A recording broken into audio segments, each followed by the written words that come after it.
पुंजरिक पुंजरिक की कहानी। नमस्कार दोस्तों, आज कहानी लेकर आई हूँ कर्म सिद्धांत। मुझे आशा है कि आप सबको पसंद आएगी, तो आप कहानी को पूरा सुनिएगा। हम कहानी को श्रवण करते हैं। महाराजा पद्म के मन में जब संसार के प्रति विरक्ति पैदा हो गई तो अपने बड़े राजकुमार को राज्य देकर वे सन्यासी बन गई। बड़े बेटे पुंजरिक ने सोचा, जिसको मेरे पिता त्याग रहे हैं, स्वयं उपयोगी समझ रहे हैं, उसमें मैं ज्यों फंसूं। उसने कहा कि अगर आप राज्य छोड़ते हैं तो मैं भी इसे छोड़ता हूँ।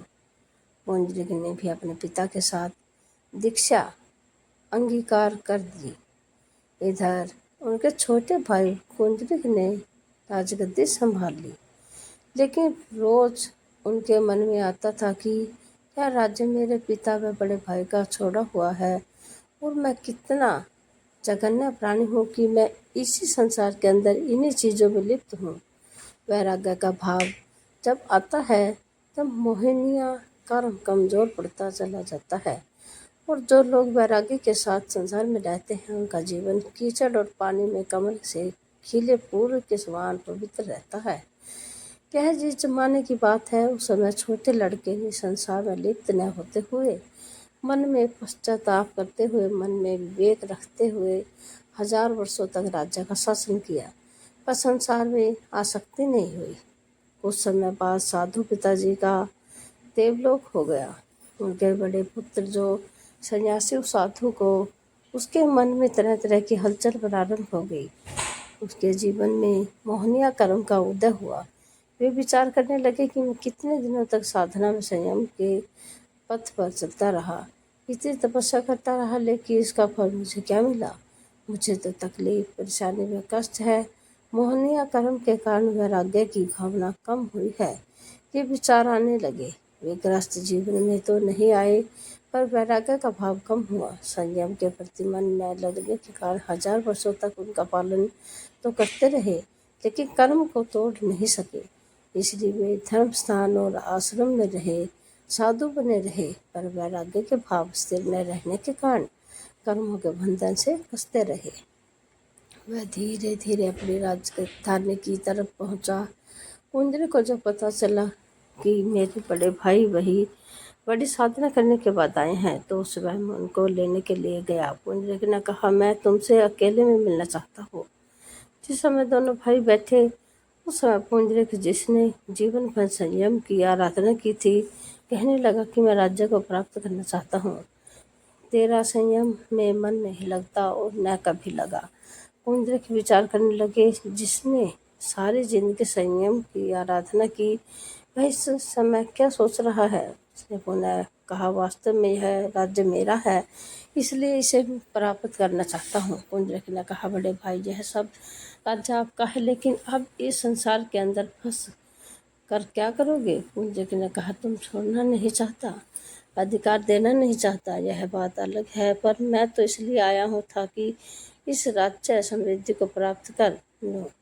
पुंजरिक को बड़ा आश्चर्य हुआ। उसने कहा, अगर ऐसी बात थी तो पहले ही आ जाते। सारी जिंदगी संयम में रहे और आखिरी समय में इस जीवन को संसार के अंदर लगाकर क्या पाओगे। उसे पुंजरिक ने बहुत समझाया, पर मोहिनिया कर्म जीवन में आ जाए तो कितना ही कोई समझाए, सामने सब देखता हुआ भी इंसान अंधा बना रहता है। पुंजरिक ने अपने बड़े भाई से कहा, अरे, जिस वेश को तुमने 1000 वर्षों तक जीवन में धारण किया, उसको जमीन पर क्यों रखते हो।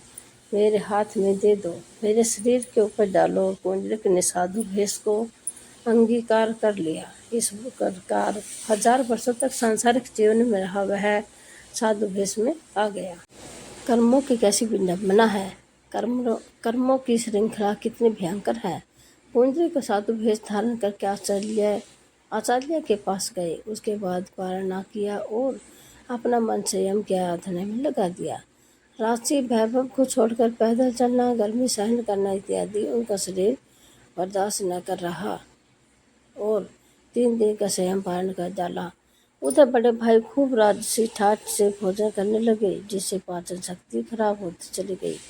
शरीर व्याधिग्रस्त हो गया। 3 दिन तक संसार में रहे और फिर खूब खराब गति में गई। इन कर्मों को पछाड़ने के लिए हमें बड़ा सावधान रहकर चलना पड़ता है। तब कहीं जाकर जन्मों जन्मों के संस्कार कम हो सकते हैं, वरना इच्छा और आसक्तियों के पीछे भागते रहे, मनोकामनाओं के पीछे भागते रहे तो इन कर्मों से लड़ना आसान काम नहीं है। सीख, इतने दिन संयम में रहने का क्या फायदा हुआ। मन में वैराग्य हो तो भिक्षाचार करते हुए भी इंसान कर्मों को तोड़ता है, लेकिन वैराग्य न होने पर जितने भी कार्य साधु जीवन में किए गए उन सब पर मोहनिया कर्म का बंधन कसता जाता है। पुंडरीक ने अपने 3 दिन तक कठोरता साधना की और अपने जीवन को परिपूर्ण कर देवलोक में जन्म लिया। बड़े भाई को नरक में जाकर जन्म लेना पड़ा। जैसा शुभ अशुभ कर्म हम करते हैं वैसा ही हमें भोगना पड़ता है। दोस्तों, मुझे आशा है कि कर्म सिद्धांत को समझने वाली यह पुंडरीक की जैन कहानी आपको अच्छी लगी होगी।